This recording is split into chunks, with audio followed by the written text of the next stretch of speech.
Welcome to gagrule.net. My name is Wali Sarkisian. 109 years apart. In Turkey, which was called Ottoman Empire, in fact, there was no existence of Turkey. These revolutionaries, Talaat Pasha and two other thugs, Anwar Pasha and Jamal Pasha, they launched revolution against the monarchy. And they convinced the people that the monarch is corrupt. They're going to come back. They are going to bring, in Turkey, they called it Masawat Adalat, fairness and justice for everybody. And Armenians, another minority, believe it. They joined it. So they joined Talat Pasha. In 1915, Talat Pasha systematically launched massive ethnic cleansing of Armenians and other minorities.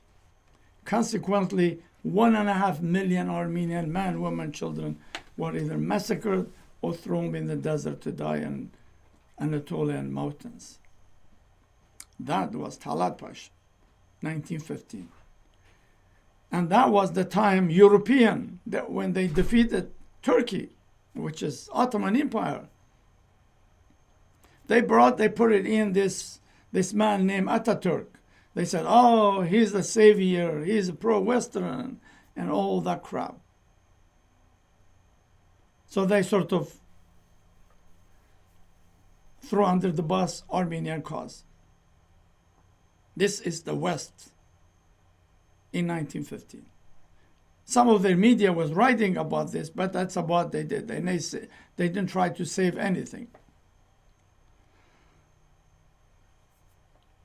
So the Armenian in diaspora, you know, my family generation, my generation, they started launching this campaign exposing Turkish crime against humanity.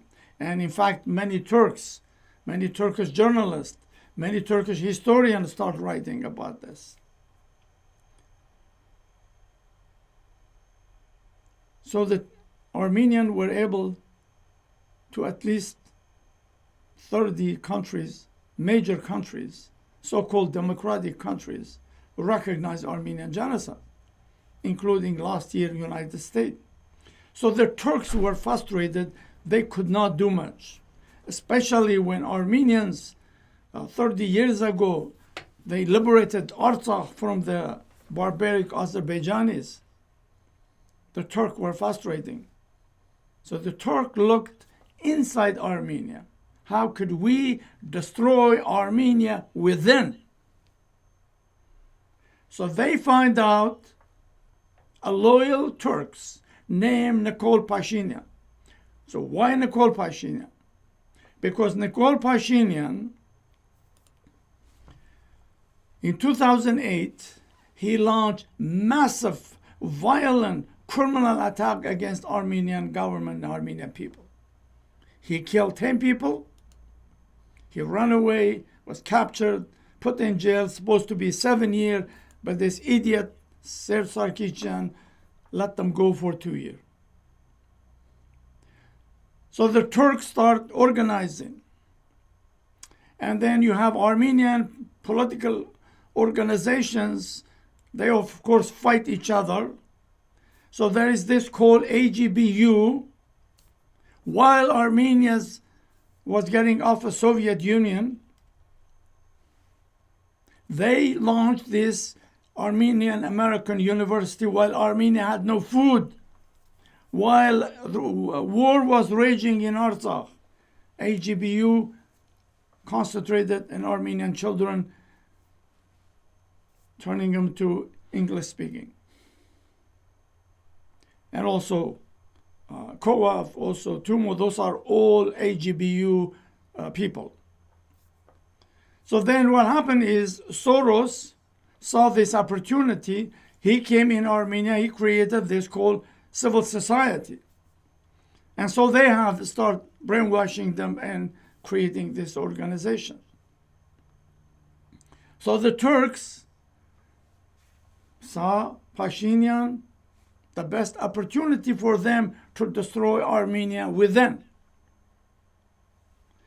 So in 2018, they launched this so-called Turkish revolution in Armenia, and with the help of AGBU, American University, COAF, American University launched all their students to go street, block street, do all that stuff.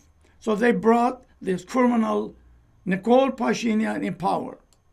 You see, I have no political affiliation with nobody. This is why I always tell things as is, the way I see it. So I want you to see this video.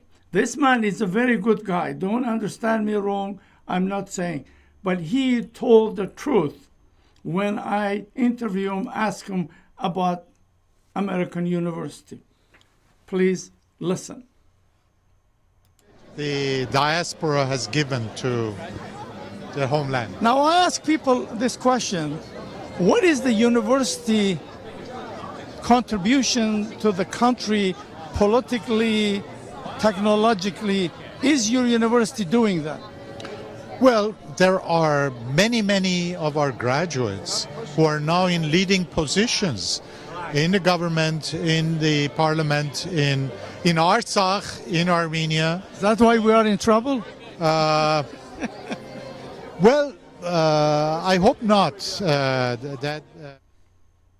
do you see that? All American University graduates are in Pashinyan government.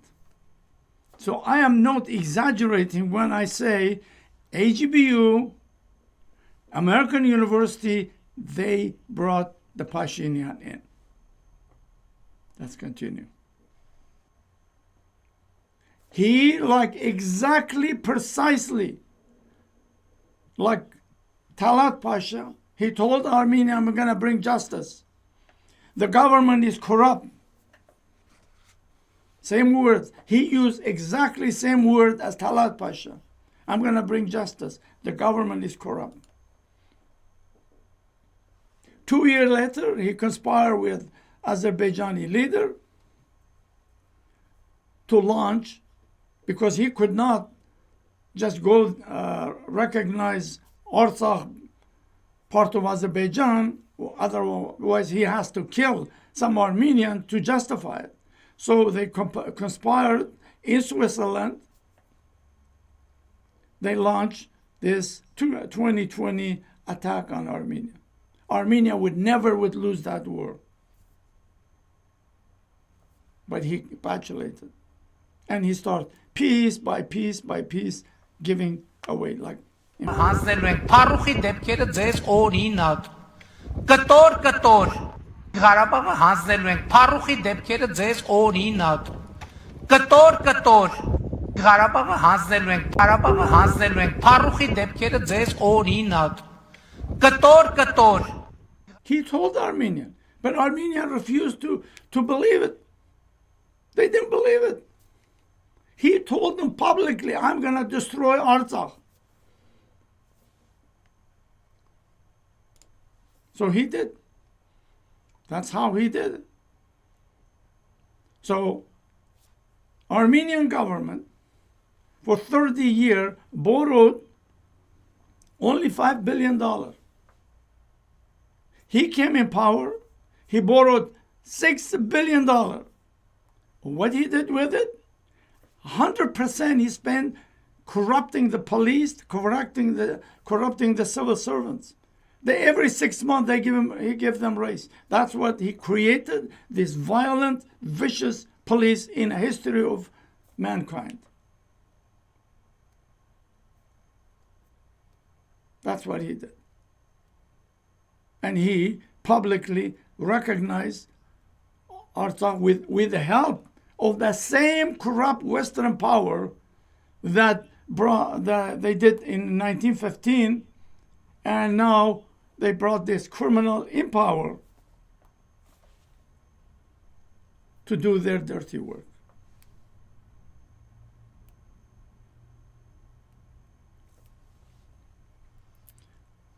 And now Armenia is left for 96-year-old women and a clergy to defend. Armenians are fearful to get on the road. So who else gonna do it? The women and the children. Armenians are fearful to go on the street. Yeah. These criminals, street thugs, they came in power. Armenians think those criminals, they're gonna leave peacefully. No election they will leave those people. This criminal from the street now living in a luxury life, he's not gonna leave without bloodshed. Armenians have to understand. He came with the bloodshed. He has to be removed with the bloodshed. You cannot remove it with election or protest. And he also corrupted the military. I mean, the whole idea of military is to defend, protect a country within and from outside. They're just cowardly sitting in there doing nothing. Nothing. Isn't it the military job is to go protect the borders? They're doing nothing. He corrupt them all. Here, how much you want? They give the generals all $100,000 salary and corrupt them. So Armenian without bloodshed, they would not be able to remove those thugs from power. Մենք պատրաստ ենք, մենք ուխտել ենք, մեր կյանքը զոհոլորանել, մատաղանել հայոց ազգի, նորարեցին և հատի։ Այս իմ որի կյանքը դաղնել, ես նպարապտանն են հստած, մեր երկիրը բարբարոսած, ընդեր լինի այսպես կողքան, մենք պատրաստ ենք, մենք ուխտեր ենք. So those people are left in trying to defend their land and border and do something. The Armenian, they can't do it. AGBU will not do it. Because tomorrow, if AGBU wants, tomorrow morning, they will remove Pashinyan. But AGBU, American University, Co-op, all those are backing Pashinyan. They would not let happen. This is the problem. And they bring in this guy to lie for them that Russian give Artsakh. Not Pashinyan. Pashinyan didn't do it. Listen to this. Pasha just gave Artsakh to Azerbaijan, but Russia just gave Artsakh to Azerbaijan, but Russia just gave Artsakh to Azerbaijan. So they're blaming now everything on Russia. They're bringing those guys, praying in Los Angeles, all those political parties, that Russia did it. This guy didn't do it. Russia did Armenian Revolution. This is the problem with Armenians. They do not know their real enemy. There is this very intelligent journalist. I have lots of respect. And listen to her. She could explain about Tavush and general what Pashinyan did. I want to point out that those who would have been the right people to head Armenia's military right now have been taken offline. And this started even during the 2020 war. During the 2020 war, the most capable generals, leaders, were either kept out of the room, or they were demoted to roles that were not in keeping with with their level. And I'll give you an example. In a lot of the comparisons, the media, the story that's been told is that, Armenia beat Azerbaijan back when we were fighting with sticks in the 90s, and now it's different. War is different. Now it's just all remote controlled, and Armenia didn't buy drones. So that's what happened. No, there was a war in 2016. Yes. Azerbaijan attempted the same thing in 2016 before Nikol Pashinyan came to power. That lasted 4 days before Aliyev backed off. There was another attack on Armenia in 2020, of July 2020, just 2 months before the 44-day war. That was in Tavush. That was against the very region that we're talking about today, where Pashinyan wants to hand over critical heights, which had been even made stronger in July 2020. Azerbaijan attacked, and the Armenian side actually managed to take better key positions then. And the head of the Armenian Third Corps, which is in charge of that area, the Third Corps of the Army, Major General Grigory Khachadurov, where is he today? He's under house arrest. He's been under house arrest. He was jailed first until they couldn't keep him anymore because there was no, they had no legitimate reason to. But he had told his men, you do not hand over territory, even if it comes from above the chain of command. And for that, he was jailed, and today he sits under house arrest. You know, if Nikol Pashinyan actually wanted to defend Armenia, he would put aside his political differences with such patriotic and competent people that know how to win, and bring them back into their positions. But he doesn't do that. So for now, that's all. And I hope Armenian people, you know, this is what I'm going to say. You do not need to be part of political parties. You do not care about one party or another. You could be 2 guys, 3 guys, 5 guys, go in the street, block the street. You don't need to be part of the government.